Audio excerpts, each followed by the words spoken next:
बनरग समस्ति हिसाबै जों देरहानायखौ रोखा नुहुरखाबाय जाथि जनगोष्ठी मोनफ्रोमबो हारिफ्रानो धर्म बासियालासेनो बिजेपि हान्जाखौ गोबां सापर्ट खालामगासिनो दं जों जेरावबो मोजां रेसपन्स मोनगासिनो दं आरो मैया माखासे जोंनि कर्मिफ्रा ओंखारलांदों आं बाव दुखु मोनदों जिहेतु बिसोरबो पार्टिनि जानानै माखासे समसिम दैदेनबोदोंमोन पार्टिखौ दा बिसोर थांनायाव एसेबां खथि जागोन बायदिखौ आं नुहुराखै थेवब्लाबो लोगो हिसाबै बिथांमोना मा साननानै बिदि हथात थांखो आं बेखौ बांद्राय हमनो हायाखै थेवब्लाबो माखासे सुलुंनिफ्राय मिथिनो मोननायबा बिथांमोना माखासे रांनि लब जानानै थांनायखौ जों खोनानो मोनदों दा बेसेबां सैथो बे खोथाया बिथांमोनासो मिथिगोन जिहेतु नोंथांमोना गामि हाबगासिनो दङ गोबां धोरोमनि हाबाफारि लागासिनो माबायदि नुनो मोनदों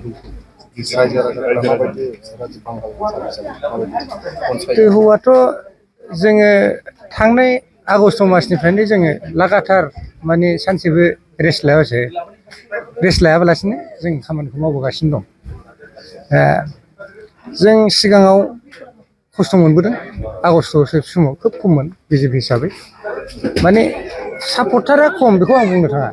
माने कानेक्सना मोजां जायाखैमोन बिजेपि हिसाबै बयनिबो गोसोआव माने बिजेपिखौ मोजां मोननाया दङ खिन्थु कानेक्सना गेप जादोंमोन दा बारग' दैदेनगिरियाबो गोबां खस्थ' खालामलांदों आंनि सिगां जायनाखि मण्डल प्रेसिडेन्ट दंमोन बलेन्द्र नार्जारि बिथाङाबो गोबां खस्थ' खालामलांदों बेनि उनाव आं फैनानैबो आं बिथांजों थानानै खामानि मावबोबाय थादोंमोन दा आंबो सानसेयाव 13-14 घन्टा खामानिखौ आंबो मावनो नाजाबोगासिनो दङ आं साफ्रोमजोंबो रायलायबाय थायो फन जगेदिबो आरो थांनानैबो आंनि कर्मिफोरजों आं सुलाद लालायबाय थायो आं दा गोजोननाय मोनदों बिथांमोना पजिटिभ बिराद स्ट्रं एनार्जेटिक जोंनि कर्मिफ्रा मोजां खामानि मावगासिनो दं कम्पिउटार कोर्स लानो गोसो गुदुं फरायसाफोरनि थाखाय गोजोनथाव खौरां कम्पिउटार कोर्स आरो स्टेनोग्राफि फोरोंथायनि थाखाय बेसेन होनाङालासे सोलोंसाफोरनि मुं थिसननाया सोलिगासिनो बे मोजां खाबुखौ लानानै फैदों क'क्राझारनि flying route इनस्टिट्यूटआ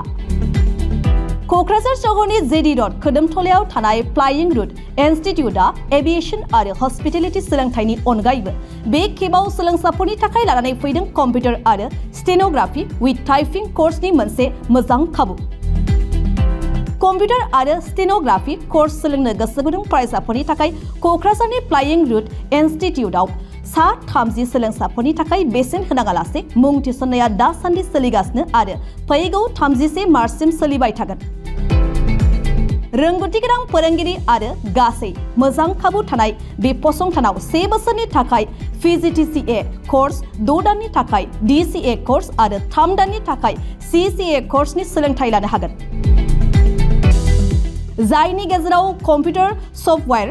graphic designing web designing बायदि आयदानि सोलोंथाय लानायजों लोगोसे स्टेनोग्राफि सोलोंनो गोसो जानाय सोलोंसाफोरा बे फसंथानाव स्टेनोग्राफि विथ टाइपिंनि सोलोंथाय लानो हागोन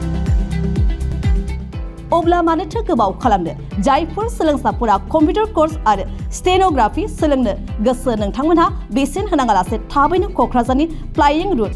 इनस्टिट्यूटआव मुं थिसनफैदो मुं थिसननो थाखाय थोंजोङै क'क्राझारनि खोदोमथलायाव थानाय फ्लाइंग रुट इनस्टिट्यूटआव फैनो हागोन आरो बांसिनै मिन्थिनो थाखाय 9394796813 नङाब्ला 8099554765 मबाइल नम्बराव फोनांजाब खालामनानै खौरां लाहरनो हागोन।